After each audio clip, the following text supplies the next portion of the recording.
விஜய்க்கும் சீமானுக்கும் அழைப்பு கொடுப்பேன், கூட்டணிக்கு வரலாம் அப்படின்னு அவர் சொன்னார். அப்போ அவங்களும் வந்து அந்த ஆன்டி டிஎம்கே ஓட்ஸை தான் டார்கெட் பண்ணுறாங்க. அதனால அது வந்து பிரிஞ்சு போகக்கூடாது, அதை கன்சாலிடேட் பண்ணுன்ற ஒரு எண்ணத்தில் பழனிசாமி அவர்கள் இதை சொல்லியிருக்கலாம். ஆனால் என்னை பொறுத்த வரைக்கும் விஜய் வந்து இந்த கூட்டணிக்கு வருவதற்கான வாய்ப்புகள் 0. பிஜேபியோட அதிமுக இருக்கும்போது எப்படி வந்து விஜய் வருவார்? விஜய் ஏற்கனவே சொல்லிட்டாரு, நாங்க வந்து பிஜேபி இருக்க கூட்டணியிலேயோ அல்லது திமுக இருக்கக்கூடிய கூட்டணியிலேயோ எங்கள் கொள்கை எதிரியோடும் அரசியல் எதிரியோடும் எந்த காலத்திலும் கூட்டணி கிடையாது, எந்த விதமான அண்டர்ஸ்டாண்டிங்க்கும் போக மாட்டோம் அப்படின்ட்டார். சரி, அதையும் விட்டுருங்க.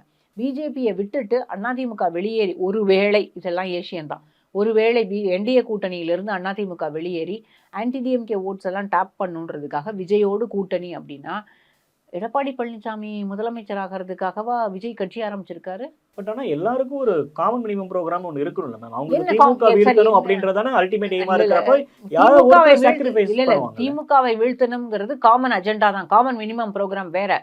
காமன் மினிமம் ப்ரோக்ராம் வந்து போடணும் அப்படின்னா 1999 2004 இந்த காலகட்டத்தில் பாரதிய ஜனதா கட்சியோடு திமுக கூட்டணியில் இருந்தபோது, மற்ற கட்சிகளும் பாரதிய ஜனதா கட்சியோடு வாஜ்பாய் அரசாங்கத்தில் கூட்டணியில் இருந்தபோது அப்போ இருந்த காமன் மினிமம் ப்ரோக்ராம் என்னன்னு பார்க்க சொல்லுங்க. அதுபோல ஒரு காமன் மினிமம் ப்ரோக்ராமை இன்னைக்கு எடப்பாடி பழனிசாமி அவர்கள் போட்டுட்டாரு அப்படின்னா நமக்கு வெல் அண்ட் குட். நீங்க ஒண்ணுமே பிரச்சனை இல்லை, நீங்க வந்து இதே கூட்டணியில நீங்க நீடிங்க. அதிமுக தொண்டர்களுமே சந்தோஷப்படுவாங்க. இது வந்து எனக்கோ உங்களுக்கோ இதுல எந்த வருத்தமும் கிடையாது.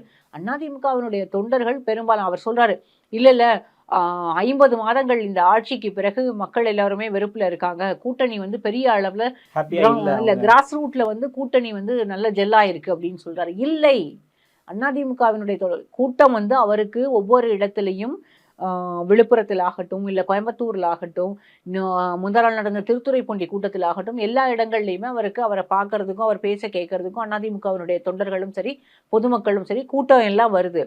ஆனா திரும்ப அவர் இதையே தான் பேச வேண்டிய ஒரு கட்டாயத்தில் இருக்கிறதுனால அவர் என்ன செய்ய போறாருன்னு யாருக்குமே தெரியல. பிஜேபி எல்லாருக்கும் இருக்கக்கூடிய அச்சம் என்னன்னா, ஒருவேளை பாரதிய ஜனதா கட்சிக்கு அதிக எண்ணிக்கையில் இடங்கள் ஒதுக்க வேண்டிய ஒரு சூழல் வந்துட்டா, இது கூட்டணி ஆட்சியாக இருந்துட்டா என்ன செய்யறது அப்படின்ற அச்சம் இருக்கு.